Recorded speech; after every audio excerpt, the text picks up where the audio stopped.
Muchas gracias por seguir nuestro contenido. Te invitamos a formar parte activa de nuestra comunidad uniéndote al Meetup de React en Buenos Aires, siguiéndonos en nuestras redes sociales y suscribiéndote a este canal de YouTube. Te esperamos. Perfecto. Bueno, volvamos. Tenemos React y React DOM por separado. ¿Por qué? Porque el separar React y React DOM al equipo de ingenieros de React le permitió abstraer o exponer una API que es agnóstica a cualquier host. ¿Qué es un host? React DOM es un host, React Native es un host. Hay otro host que es para renderizar componentes en consola. Por ejemplo, cuando usan Jest, la librería de testeo, ¿sí? Para testear cosas React, está construida atrás con React para consolas, para mostrar colores, o sea, algún otro gráfico y demás, ¿sí? Bien, entonces, ¿qué es React básicamente? React es una API en la que nos permite construir componentes de clase, componentes funcionales, contexto, estado, props, toda esa ideología de lo que es React, de cómo funciona React, cómo se actualiza el estado y un montón de cosas más. Entonces, React DOM es el verdadero mago atrás de todo esto. Cuando yo actualizo el estado en React, en realidad lo que hace React es derivarlo al host. Bien, yo quiero actualizar un estado, tengo un contador, ahora antes era 0, ahora es 1. Bien, esto yo quiero actualizar el estado, cuando pongo set state en las class components, se lo lleva a React DOM. Y React DOM tiene updaters que dicen, bueno, esta instancia, esta clase tiene un estado nuevo, y lo que tiene React dentro de la arquitectura de React es un reconciler, se llama, dice, che, el estado anterior es distinto al nuevo, el DOM es distinto al viejo, entonces vamos a cambiar esa partecita del DOM. Ya cuando entran un poco en el Virtual DOM y todas esas cosas, que se actualiza dinámicamente, lo que nos permite hacer un montón de cosas copadas con React, ¿no? Y cuestiones de performance. Bien, entonces los Class Components proponían un montón de cosas copadas, era muy bueno aprenderlo, o sea, si vos venís de un ambiente menos dinámico, quizás como JavaScript puro o jQuery que era para otras cosas, proponía un montón de soluciones increíbles. Y las Functional Components los usamos más que nada para cuando no tenían estado, cuando no tenían mucha lógica por detrás, así que eran componentes reutilizables. Bien, pero ¿qué pasó? También las clases confundían un poco a las personas y a las máquinas, porque había sintaxis un poco complicadas, tenían side effects, aparecieron un montón de cosas que, a ver, esto es algo más subjetivo, que es complicado para cada uno, ¿no? Pero vamos a asumir de que las clases en cierto punto se volvían medio engorrosas, más que nada si tienes una clase de 1000 líneas, 2000 líneas, lo que sea, que ya es desastre, ¿sí? O no, por ahí está buenísimo, pero bueno, es todo un viaje entender todo eso. Pero bueno, todo eso te lo decía la documentación, todo eso que acabo de decir, de alguna manera se dijo en la charla cuando se presentaron los hooks. Bien, buenísimo. Yo leo la documentación y me preguntan, sí, ¿por qué hooks? No, porque soluciona todo eso. Pero pará, un amigo, el Colo, un amigo allá de Rosario me pregunta, después de la charla de hooks el año pasado, che, Octa, ¿por qué te gusta el hooks? No, por todo eso que nos recién. Bueno, pero, en serio, o sea, sí, yo te entiendo, pero ¿por qué hooks? Y le repetí lo mismo, como loro. Yo digo, bueno, cambiando un par de palabras, ¿no? Ahora, después de eso me planteé y digo, che, pero a mí mismo, ¿por qué hooks? En serio, ¿por qué estoy pasando de algo que ya sé cómo funcionan los Class Components a hooks? Como toda la vida del programador, uno aprende una cosa, aparecen cosas nuevas y entre comillas mejores, las aprende, si no, nos hubiésemos quedado con lenguajes C, Assembly, un montón de cosas viejas, ¿no? Pero bueno, verdaderamente, ¿por qué vamos desde acá hasta allá? ¿Por qué dejamos todo lo que hacíamos antes por algo nuevo y en teoría mejor? Entonces, apareció un planteo crítico como desarrollador, una autocrítica de decir, ¿por qué estoy usando hooks? ¿Por qué uso Redux en todos los proyectos? ¿Por qué no uso contexto cuando tengo que usarlo? ¿Por qué esto? Un montón de cosas. A ver, muchas veces los desarrolladores tenemos órdenes o arquitecturas ya armadas, más que nada si estás entrando en un proyecto, la que dicen, bueno, ya tenés todo esto, usalo. Entonces, somos medio máquinas en un cierto punto en el que no criticamos lo que está pasando. O si empezamos un proyecto nuevo, Redux, no importa, Redux. No sé por qué, a veces era para hacer un contador y Redux. Un login, Redux, ya está. Entonces, ahí llega ese punto de decirle, bueno, pero pará, y si no uso Redux, ¿sobrevivo? Porque al final apareció un montón de boilerplate en mi aplicación. Entonces, apareció este punto en el que yo dije, bueno, pará, si yo con los hooks, ¿para qué usar hooks si yo puedo usar JW Components, Render Props, Component Lifecycle, todas estas cosas que ya estuvimos nombrando? ¿Para qué voy a reemplazar lo que ya sé, estas tres cosas con hooks? Entonces, ahí paré un segundo y digo, pero pará, eso mismo, ¿por qué voy a hacer estas tres cosas distintas si yo con hooks puedo hacer todo? Puedo tener un lenguaje unificado dentro de mi código, puedo tener un poco de coherencia conmigo mismo, un poco más de entendimiento en el código. Entonces dije, bueno, pará, voy a intentar, ya me metí un poco en el barro de los hooks, voy a intentar en los proyectos que estén creando hacer functional components con hooks, ¿sí? Refactorizar los que pueda, más que nada para aprender, ¿sí? No para una cuestión de pensar que era mejor. Entonces dije, bueno, pará, vamos a poner esta práctica por ahora en este proyecto. Es solamente hooks por ahora, hasta donde me lo permita. Si ya llego a un punto en el que digo, che, bueno, ya no puedo usar hooks por esta cuestión, este componente, este requerimiento, bueno, vuelvo a las components, no pasa nada. Pero si no, intentamos usar hooks para tener un poco de coherencia en el código. ¿Qué pasa? En un proyecto, cuando tenemos muchas personas involucradas, uno usa class components, la gente que viene class components quiere seguir usándolos porque están cómodos, los nuevos o los aventurados quieren aprender a usar hooks y usan hooks, otros usan Angular en medio de React, no sé, puede pasar cualquier cosa. Entonces, en el proyecto nosotros tenemos, imagínense un gráfico así en el que tenemos orden de código, a medida que va pasando el tiempo, se desordena, bueno, llega un punto que no se entiende nada y si tenemos la suerte, refactorizamos y ordenamos el código, ¿sí? Entonces, bajamos un poco el desorden. Entonces lo mismo, se desordena, refactorizamos. Pero, si en vez de tener que andar tendiendo todo el tiempo a desordenarnos, ¿por qué no planteamos una asíntota, un límite de decir, bueno, pero pará, yo creo que podemos no desordenarnos todo el tiempo? Bueno, pongamos prácticas, pongamos límites. Algunos quieren codear estilando con style components, bueno, pero unifiquemos la forma que lo vamos a usar todo de la misma manera. Seamos uniformes, seamos que el código para cualquiera que esté entrando o que el mismo proyecto esté haciendo algo, que entienda lo que está pasando, que sea una historia de leer. No hagamos overkill, o sea, no hagamos cosas zarpadas que son súper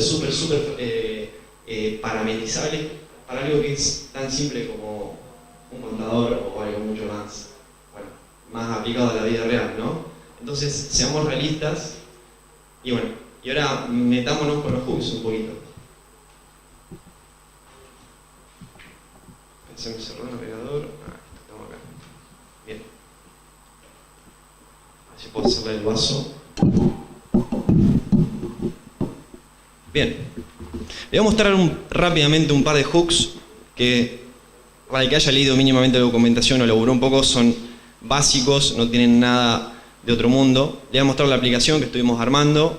Acá mis compañeros de React Rosario me ayudaron un poco con la demo, así que bueno, muchas gracias a ellos. Bien, vamos a plantear un poco algo fácil como sería inputs, en el que vamos a usar sin hooks, o sea, class components, y con hooks, con functional components. Bien, vamos al primero, en el que tenemos con hooks y without hooks, el primero. Bien. Perfecto. ¿Se ve? Por allá, ¿ves? ¿Se ve bien el código? Perfecto. Bueno, este es básico. A cualquiera que haya leído la documentación y es un poquito React, ya se entiende que tenemos un estado con un valor inicial. Cada vez que cambiamos el valor del text field, para aclarar, estamos usando Material UI simplemente para facilitar la construcción de la UI, para no meternos en nada y que sea lindo, visible, así que no se asusten. Bueno, le pasamos un value, que es el valor del estado, y lo vamos cambiando a medida que vamos actualizando el evento. Entonces, without hooks anda como cualquier input, y con hooks nos metemos acá. Es básicamente lo mismo lo que estamos renderizando, pero acá, en vez de crear un estado, estamos devolviendo a través de useState, nos está devolviendo una tupla en la que el primer valor es el valor en sí y el otro es el setter, o sea, con el que vamos modificando el valor del input, ¿sí? Hasta ahí perfecto, no hubo nada de otro mundo. Pero pará, ¿cómo de la nada los hooks permiten insertar estado adentro de un functional component? O de una función. ¿Cómo poder adentro de una función estado? O sea, algo que persista. Nosotros sabemos que en las clases tenemos instancias, entonces podemos tener variables locales dentro de una clase. Eso dentro de la abstracción se entiende, pero dentro de una clase, ¿cómo es eso posible? Entonces, vamos a hacer una pequeña demo. Esto también tengo que... Vamos a agrandar acá. Bien. Imagínense que tenemos una variable que se llama, vamos a ponerle value, que vale 0. Y vamos a crear una función con los arrow functions que se llame add, que no toma ningún parámetro. Y la función lo que hace básicamente es, a value lo mutamos, le sumamos 1 y devolvemos el valor de value, ¿sí? No es nada de otro mundo. Nosotros podemos acceder a la variable que está afuera, ¿sí? Entonces la estamos mutando todo el tiempo. Entonces vamos a hacer un console log y ejecutamos add. Bien, en este punto value al principio valía 0, como ejecutamos add una vez, valió 1, lo ejecutamos otra vez, 2, 3, 4, 5. ¿Sí? Así lo vamos cambiando todo el tiempo. ¿Qué pasa? Cuando estamos construyendo una librería, cuando estamos construyendo algo, esta variable que está acá afuera está expuesta. Entonces cualquiera que se ponga en el medio va a decir, no, pará, vamos a agarrar este value y vamos a meterle un 50 en el medio. Entonces acá ya no sirve más este add, porque está accediendo a una variable que está expuesta, entonces me pueden modificar el valor a la mitad. No, entonces, bueno, pará, vamos a agarrar esta variable, la sacamos de afuera y la metemos acá adentro. Perfecto, ya me tira error, entonces yo no puedo acceder desde afuera. Pero ¿qué pasa? Siempre valió 1 porque cada vez que llamamos a la función, esa variable siempre inicializa en 0. Entonces, ¿cómo podemos crear una variable, una especie de variable interna dentro de la función? ¿Alguno conoce los closures? ¿Alguien de acá conoce el concepto de closures? ¿Me querés tirar una definición rápida? Porque seguramente tenés una mejor que yo. Vive dentro de un contexto. Claro. Una variable... Exactamente. Es una variable que... ¿Cómo? Claro, dentro de un scope. O sea, básicamente para decirlo en forma amigable si quiere decirse, estamos teniendo variables locales dentro de funciones. Entonces vamos a intentar eso. Vamos a hacer que add ahora sea un getter y vamos a crear una función que verdaderamente sea add, que lo que me haga es verdaderamente sumar. ¿Sí? Hasta acá estamos haciendo lo mismo y acá lo que devolvemos es la función. Entonces, lo que hace add, getAdd, es devolver la función add. Entonces, vamos a declararle la función add, new, vamos a ponerle por ejemplo, y vamos a llamar a getAdd. Entonces, por favor, devuélveme add new. Entonces, vamos a modificar acá. Perfecto. Y ahora sí, estamos teniendo una variable local adentro de la función, y esto nos permite no exponer la variable que estábamos hablando hace un rato. Yo si de acá quiero acceder a value, no me va a dejar, porque está dentro de la función, entonces intocable, y estamos teniendo esa noción de una variable local. A ver, entonces podemos hacer también, vamos a crear otro, add other. Entonces vamos a poner así, getAdd, que devuelva lo mismo, pero acá yo lo llamo a la mitad, console log, add other. Perfecto. Entonces acá, esta está teniendo otra variable local, ¿sí? Entonces, como ven, hasta acá tenemos la primera, acá se inicializa la segunda y siguen. Entonces, está teniendo ese concepto de scope, ¿sí?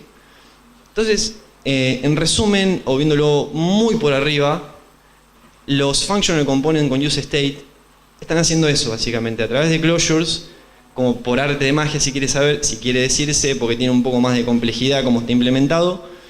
Usan closures. Gracias a las closures podemos tener variables locales adentro de functional components.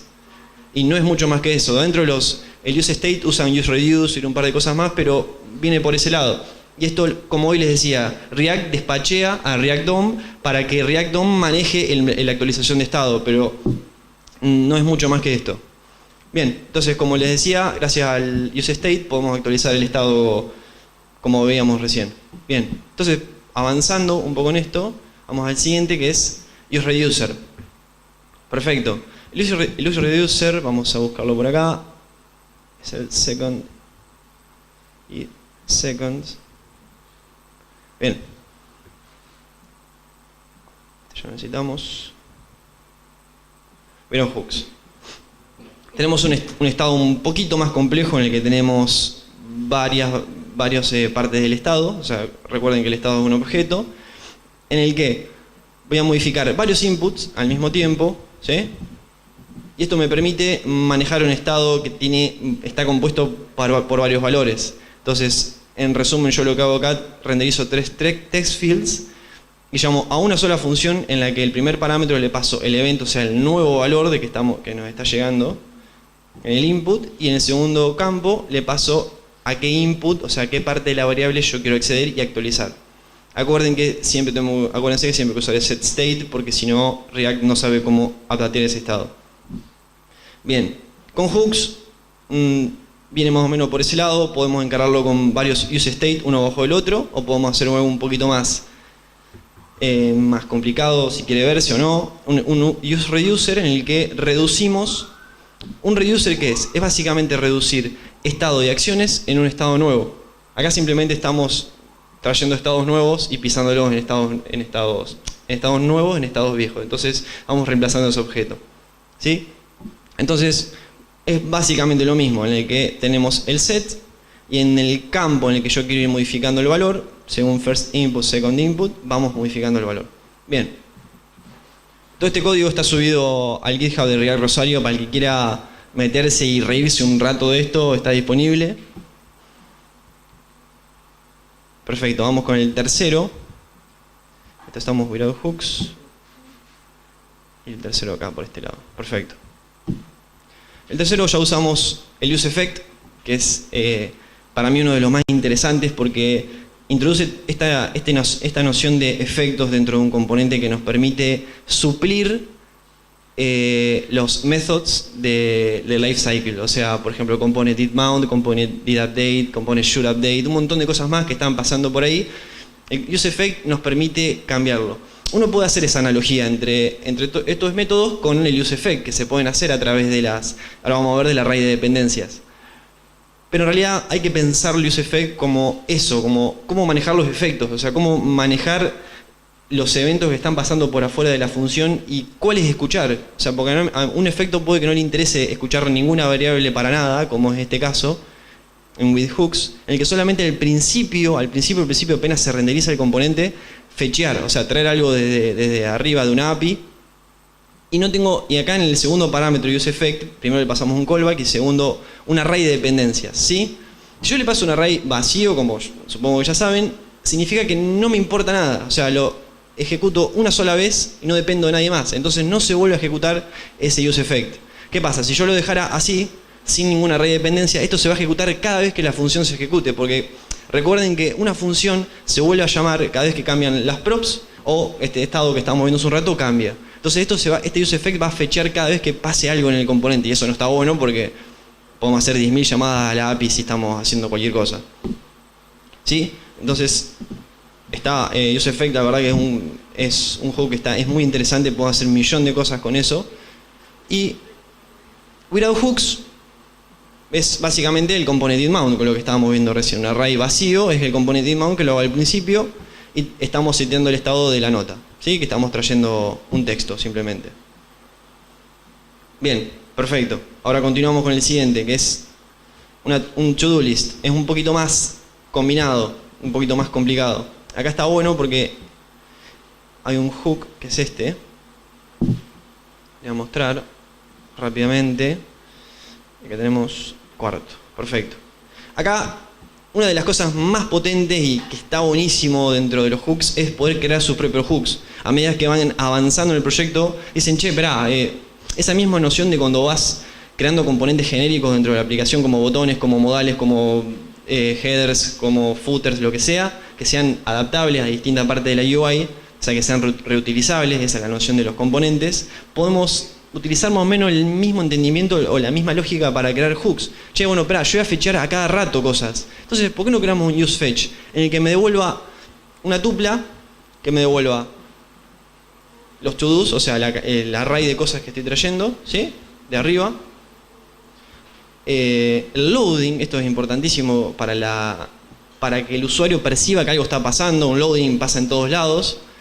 Y set to-dos, o sea, cada vez que se modifican los to-dos, ir actualizándolos. Entonces, este hook no es mucho más que lo que ya habíamos hecho hace un ratito. Es utilizar por dentro un useEffect, que era fetchear algo, ¿sí? Y acá seteamos el loading al principio como true, ¿sí? Y una vez que termina de fetchear, lo seteamos en false. Entonces, voy a recargar rápidamente para que vean el loading ahí. Entonces, eso está bueno porque, se carga el toque, pero básicamente lo que aparece es un loading para que el usuario vea que es lo que está pasando. Nosotros podemos implementar el loading cada vez ese booleano para, che, está cargando o no, pero se vuelve tedioso y es simplemente crear un custom hook. A ver, está bueno anticiparse a la jugada y decir, che, bueno, voy a crear mis custom hook al principio porque yo sé que voy a fetchear a cada rato, yo sé que voy a levantar modales a cada rato. Hay un montón de páginas online que se llama useHook, por ejemplo, que ya hay un montón de hooks útiles. Yo ahora estoy con la práctica de hacer todo a mano, o sea, un poco artesanal, estoy en esta época de replanteos, en la que digo, bueno, pará, ¿por qué estoy usando esta librería? Si yo capaz que puedo hacerlo. ¿Por qué usar Redux si puedo pasar props por algún lado que no sea acoso? Así tengo ojeras también ahora porque se me revienta el proyecto cada rato y reniego mucho, pero bueno, está bueno porque se aprende un poco y si tenés un poquito más de tiempo te permite aprender lo que está pasando por detrás de todo esto. Y el último que les quería mostrar es este. Este lo implementé solamente con hooks, en la que es un formulario, o sea, un input acá simple, en el que estamos usando la famosa librería Formic. ¿Sí? Formic es una librería que está muy buena de formularios.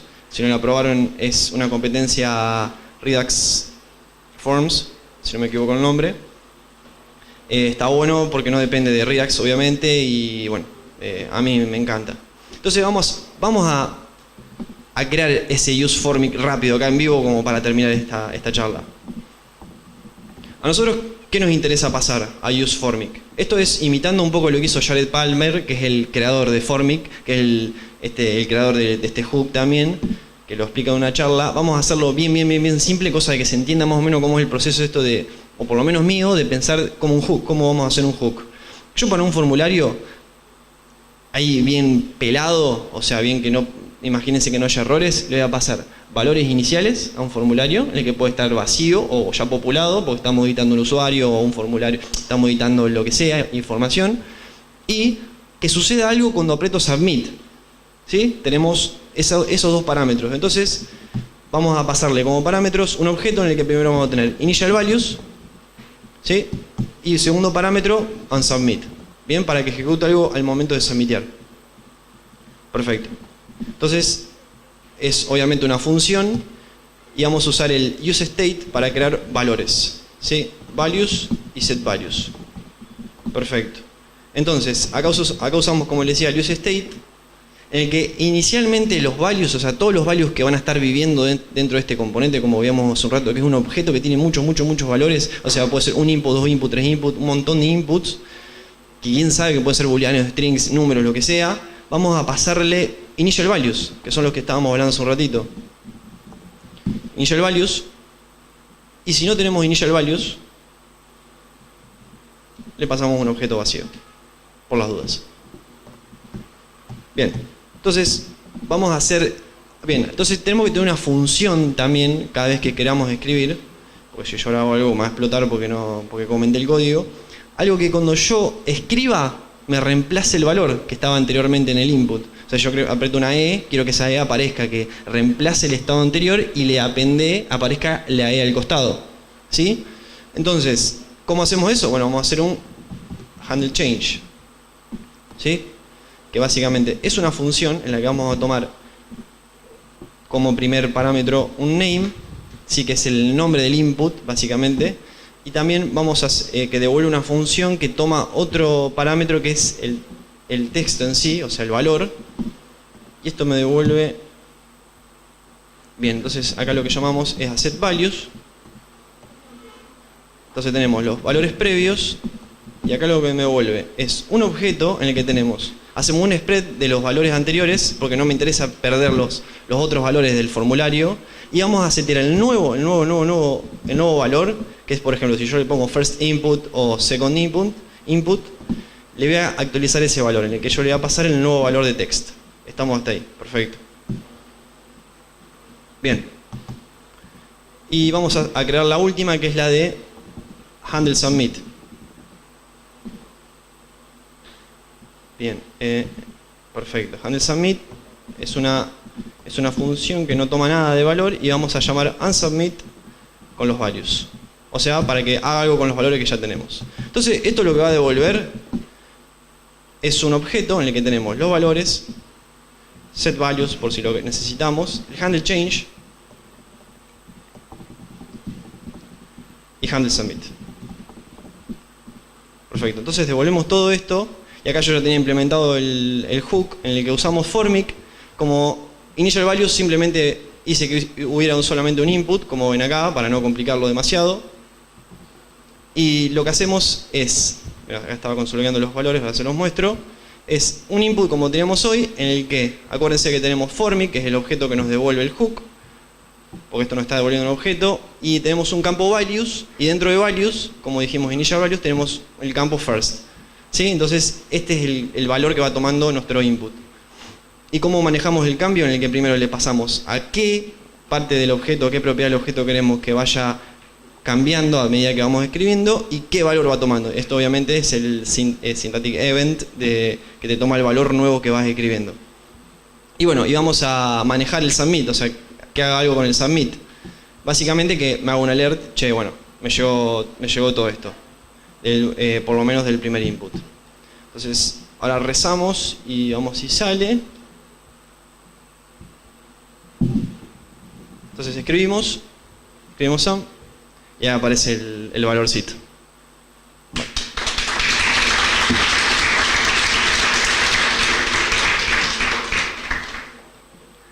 Bueno, en principio no hubo demasiado tiempo para explicar en profundidad qué pasó con un par de cosas en el medio de la construcción del hook, o de ampliarme un poco más de cómo se implementa el use state o el use effect o un montón de cosas más, porque bueno, hay otra charla por venir.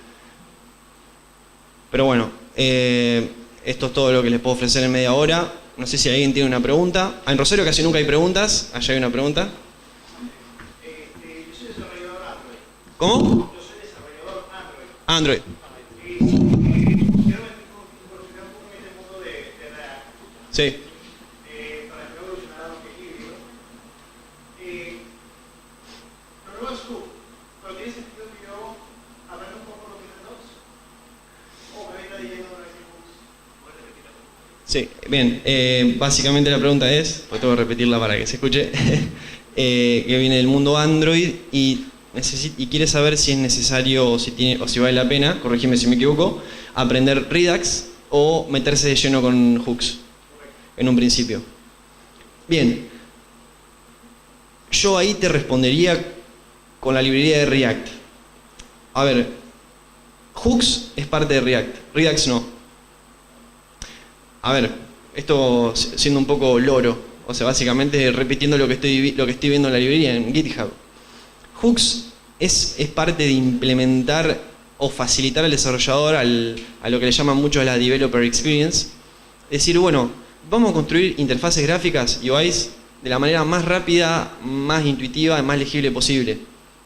Entonces los hooks nos permiten ampliar, digamos, nuestro potencial exponiendo una API que es use state, use effect, un montón de cosas que tienen sentido dentro del ciclo de vida o dentro de la filosofía de React o del entendimiento de React.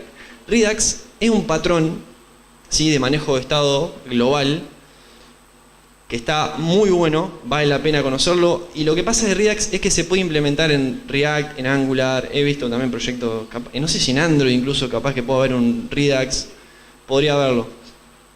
Que tiene sentido aprenderlo.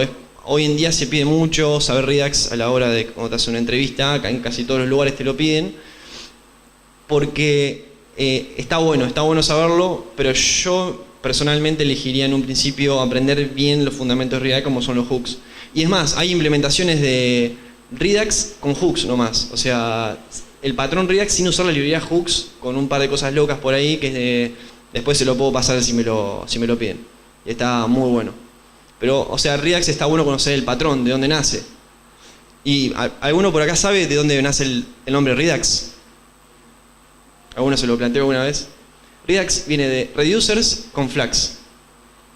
Flux o Flux es el patrón del que hereda Redux y bueno, es la combinación de estas dos cositas. Me imaginé que no lo iban a saber, así que quería mostrar que había visto un videito además.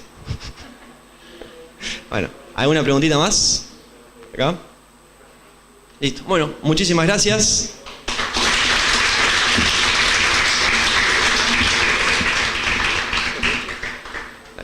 Muchas gracias por seguir nuestro contenido.